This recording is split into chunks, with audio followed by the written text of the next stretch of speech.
Musim panas di tahun 1939, Warsawa dijuluki Paris dari Timur, sebuah kota metropolis yang penuh musik, budaya, dan kehidupan yang damai.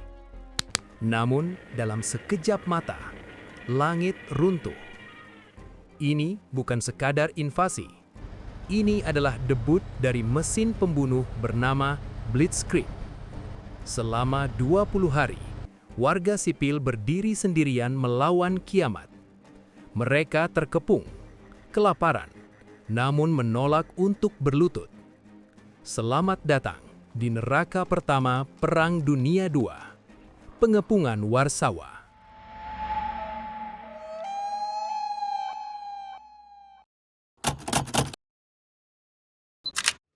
Agustus 1939 berakhir dengan ketegangan yang mencekik.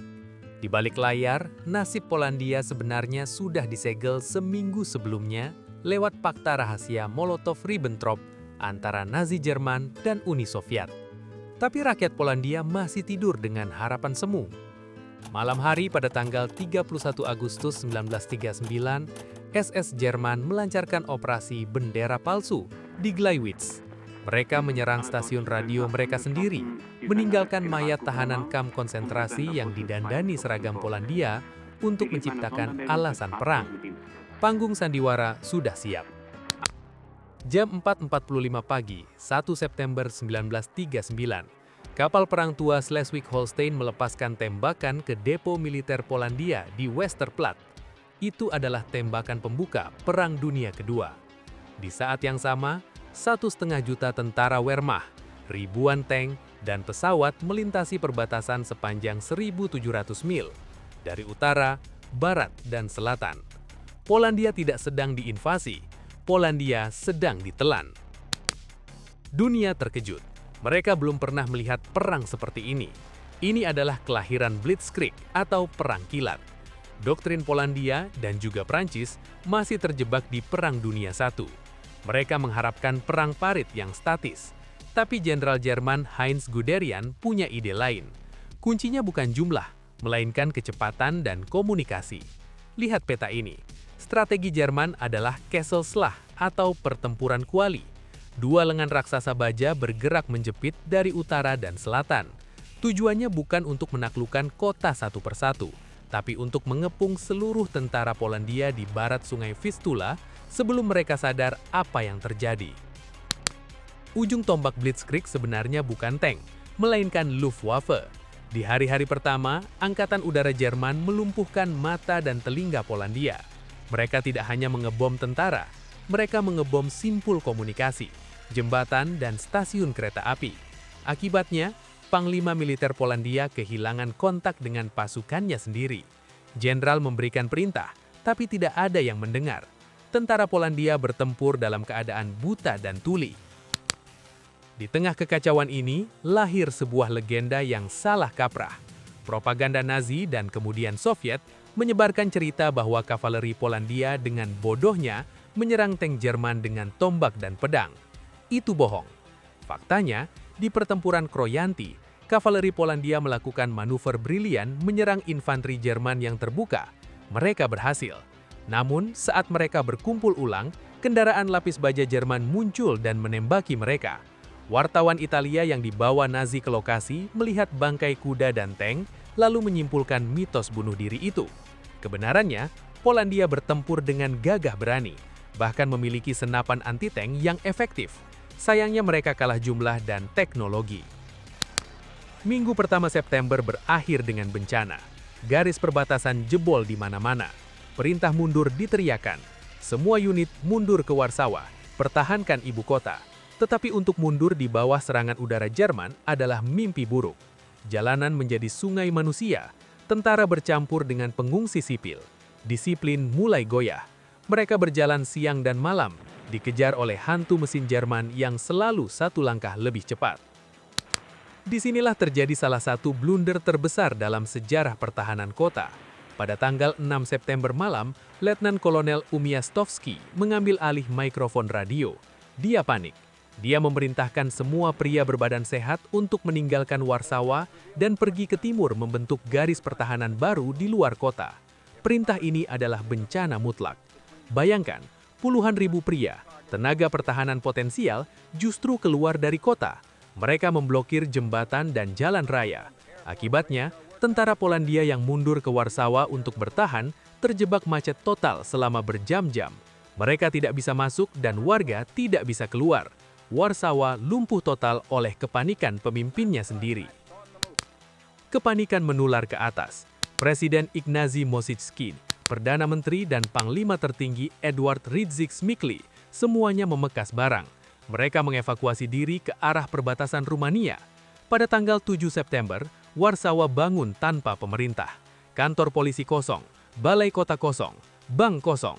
Warga Warsawa melihat mobil-mobil pejabat melaju pergi, meninggalkan debu di wajah rakyatnya. Perasaan itu lebih menyakitkan daripada bom. Perasaan ditinggalkan. Mereka sadar, mulai detik ini, tidak ada yang akan menyelamatkan mereka selain diri mereka sendiri.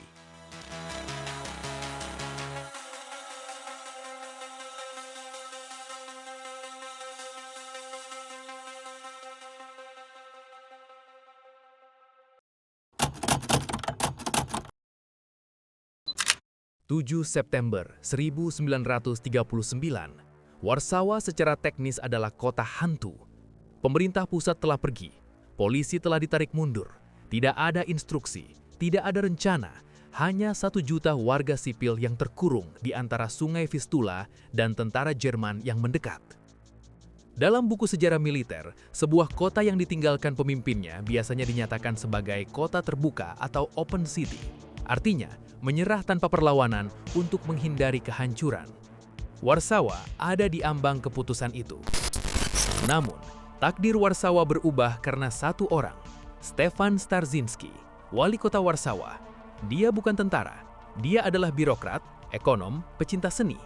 Ketika perintah evakuasi datang untuk pejabat tinggi, Starzyński diberikan kursi prioritas di pesawat terakhir keluar dari Polandia. Teman-temannya memohon agar dia pergi menyelamatkan diri. Jawabannya melegenda. Dia berkata, "Bagaimana mungkin aku bisa meninggalkan warga Warsawa? Aku lahir di sini dan jika harus mati, aku akan mati di sini bersama mereka." Hari itu, dia menolak keselamatan demi sebuah tugas suci. Starzyński sadar, senjata terkuatnya bukanlah meriam, melainkan suara. Dia mengambil alih stasiun radio lokal. Siang dan malam, suaranya mengudara ke setiap rumah, kafe, dan apartemen. Dia tidak berbohong tentang bahaya yang datang, tapi dia mengubah ketakutan menjadi keberanian. Dia berbicara tentang keindahan Warsawa, tentang martabat, tentang kehormatan. Dia menjadi terapis massal bagi 1 juta orang yang ketakutan. Dalam hitungan jam, dia bukan lagi sekedar wali kota. Dia adalah jiwa dari Warsawa itu sendiri. Tapi semangat saja tidak bisa menahan tank Jerman. Starzyński butuh pedang. Pedang itu adalah Jenderal Walerian Ciuma. Baru saja tiba di kota, Ciuma diberi tugas mustahil, mengorganisir pertahanan dari sisa-sisa pasukan yang mundur secara acak. Ciuma dan Starzyński membendung kemitraan yang perfect. Ciuma mengurus taktik, Starzyński mengurus logistik dan moral. Ciuma memerintahkan, kota ini akan menjadi benteng. Setiap gedung adalah bunker, setiap jalan adalah jebakan. Panggilan radio Starzyński memicu mobilisasi sipil terbesar dalam sejarah Polandia. Puluhan ribu warga turun ke jalan. Mereka tidak punya beton bertulang, jadi mereka menggunakan apa yang ada. Lihatlah pemandangan surrealis ini. Tram-tram listrik didorong beramai-ramai dan digulingkan untuk memblokade jalan utama. Batu trotoar dicongkel untuk membuat parit anti-tank. Piano, lemari jati, karung pasir, semua ditumpuk menjadi dinding setinggi 2 meter. Pabrik-pabrik kimia berhenti memproduksi sabun dan mulai memproduksi ribuan botol bom Molotov dan terpentin. Warsawa sedang mengubah dirinya menjadi landak yang berduri tajam. 8 September, sore hari. Awan debu terlihat di cakrawala barat daya. Divisi Panzer keempat Jerman di bawah komando Jenderal Georg Hans Reinhardt tiba di pintu gerbang Warsawa, tepatnya di distrik Ochota. Reinhardt begitu yakin, intelijennya berkata Warsawa telah ditinggalkan. Dia bahkan memerintahkan pasukannya untuk bersiap melakukan parade kemenangan sore itu juga. Tank-tanknya bergerak santai di jalanan aspal Grujecka tanpa dukungan infanteri yang memadai. Dengan palka terbuka, Mereka mengira akan disambut dengan bendera putih. Mereka salah besar. Pukul 17.00, tank terdepan Jerman mencapai barikade di Jalan Grujecka. Tiba-tiba, ledakan. Meriam anti-tank Bofors 37 mm yang disembunyikan pasukan Cuma menyalak. Tank pertama meledak. Konvoi Jerman berhenti mendadak. Dan saat itulah, neraka dilepaskan dari segala arah. Tank Panzer Jerman dirancang untuk perang terbuka di padang rumput, bukan di lorong sempit kota. Di Ochota, mereka menjadi peti mati besi. Dari jendela lantai 2 dan 3, warga sipil dan tentara Polandia menghujani mereka dengan bom Molotov dan terpentin. Cairan api merembes ke dalam ventilasi mesin tank. Awak tank yang panik keluar dari kendaraan yang terbakar, hanya untuk disambut peluru infanteri Polandia. Ini adalah pertempuran jarak nol, tanpa garis depan yang jelas. Warga melempar granat dari dapur mereka. Anak-anak pramuka menjadi kurir peluru di bawah rintihan mortar. Menjelang malam, Jenderal Reinhardt yang terkejut memerintahkan mundur. Divisi Panzer keempat Jerman kehilangan puluhan tank dalam hitungan jam, bukan oleh tentara raksasa, tapi oleh tekad warga kota dan sisa pasukan yang terdesak. Kemenangan ini menyebar cepat lewat radio Starzinski. Pesannya jelas, Blitzkrieg bisa dihentikan, Jerman bisa berdarah, dan Warsawa bukanlah kota terbuka. Tapi kemenangan ini membuat Hitler marah. Jika tank tidak bisa masuk, maka dia akan memastikan tidak ada batu yang tersisa berdiri di kota ini.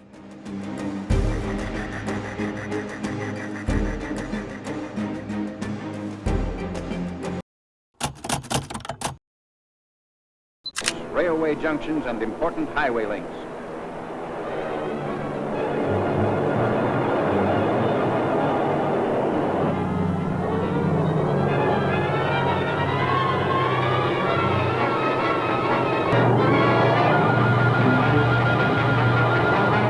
From the air, Germans are cutting off all avenues of escape.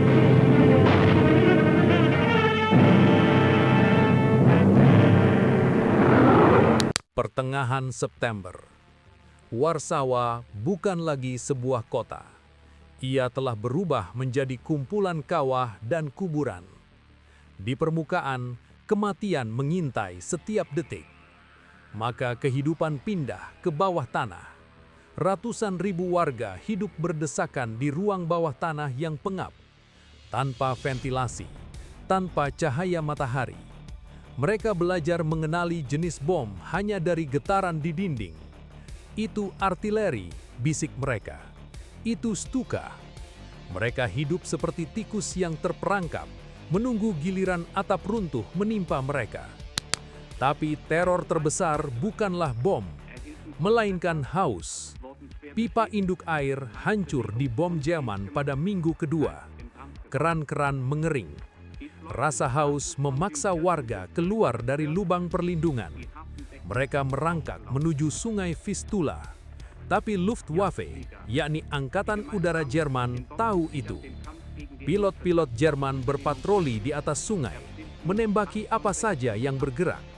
Seorang ibu harus memilih, mati tertembak demi seember air untuk anaknya, atau membiarkan anaknya mati kehausan di bawah tanah.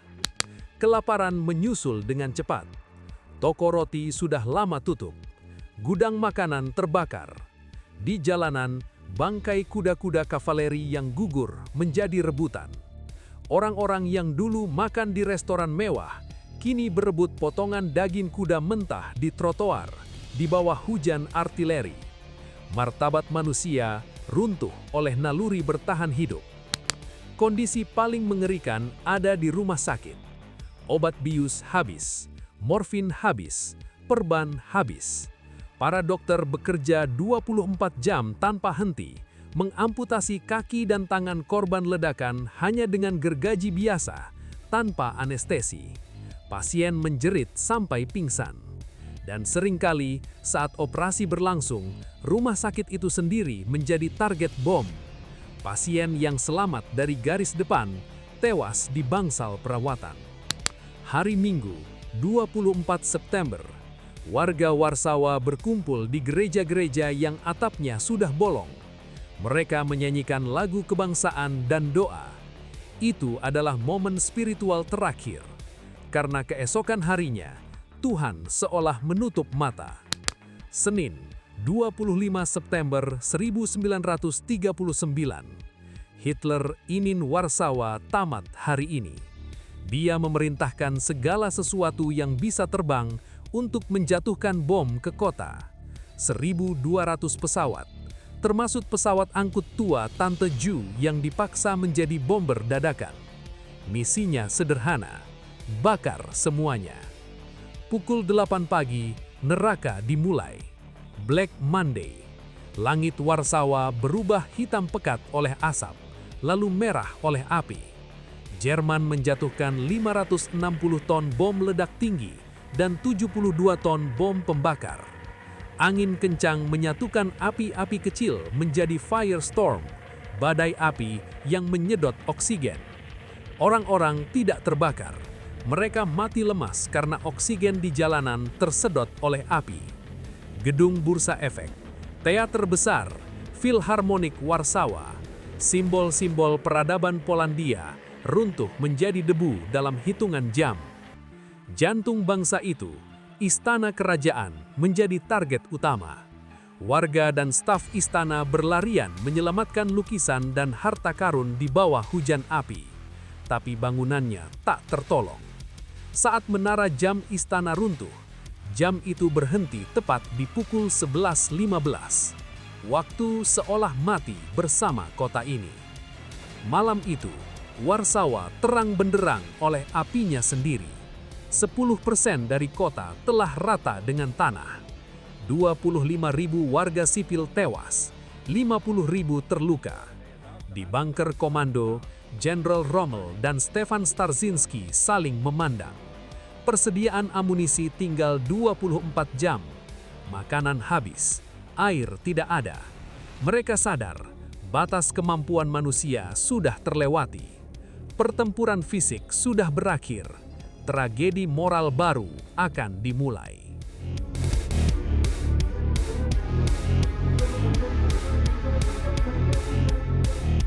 Wrecked equipment testifies to the Polish rout.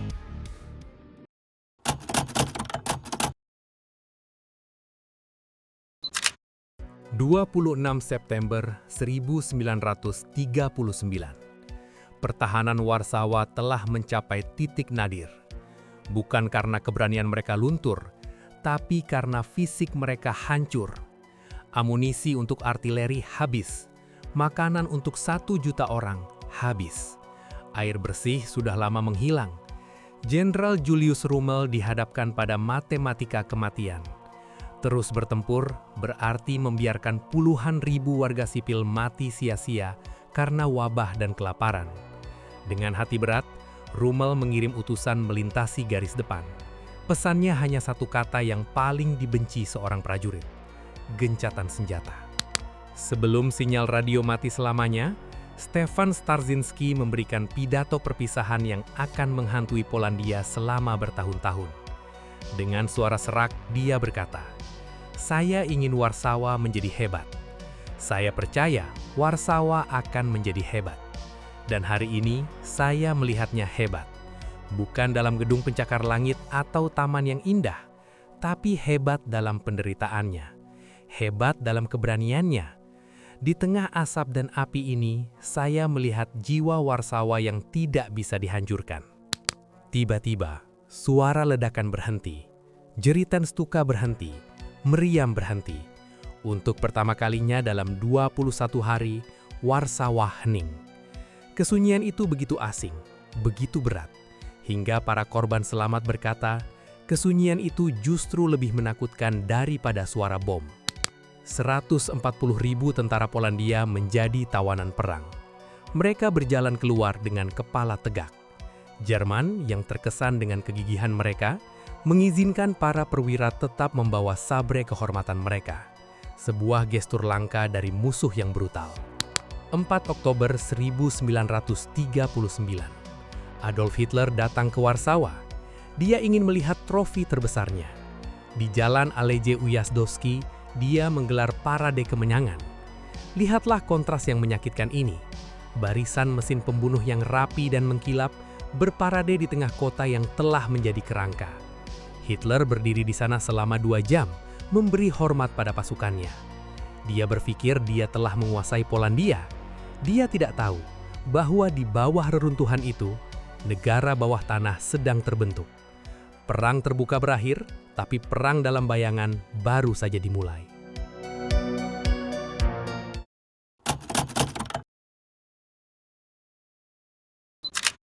Apa yang terjadi pada Stefan Starzyński, jiwa dari pertahanan ini? Hanya beberapa minggu setelah Jerman masuk, dia ditangkap oleh Gestapo. Dia diinterogasi secara brutal di penjara Pauwiak dan Moabit. Jerman menawarinya keselamatan jika dia mau bekerja sama, tapi dia menolak. Nasib akhirnya masih menjadi misteri sejarah. Ada yang bilang dia dieksekusi di tambang kalium tahun 1939. Ada yang bilang dia bertahan di kamp konsentrasi hingga 1943. Tapi satu hal yang pasti, lokasi jasadnya tidak pernah ditemukan. Dia tidak meninggalkan kuburan, dia meninggalkan warisan. Penting untuk diingat, kisah kita hari ini adalah pengepungan 1939. Ini adalah babak pembuka. 5 tahun kemudian, pada 1944, Warsawa akan bangkit lagi dalam pemberontakan Warsawa yang jauh lebih mematikan, yang berakhir dengan penghancuran total kota ini hingga 85% rata dengan tanah. Tapi semangat perlawanan 1944 itu, benihnya ditanam di sini, di parit-parit pertahanan tahun 1939. Hitler pernah memerintahkan agar Warsawa dihapus dari peta bumi. Dia gagal. Setelah perang, rakyat Polandia melakukan hal yang mustahil. Mereka membangun kembali kota tua Warsawa, batu demi batu, persis seperti sedia kala, menggunakan lukisan abad 18 sebagai panduan. Retakan di dinding mungkin hilang, tapi ingatan itu abadi. Hari ini, Warsawa berdiri tegak sebagai kota Phoenix, bukti nyata bahwa sebuah kota bisa dihancurkan fisiknya, tapi tidak jiwanya.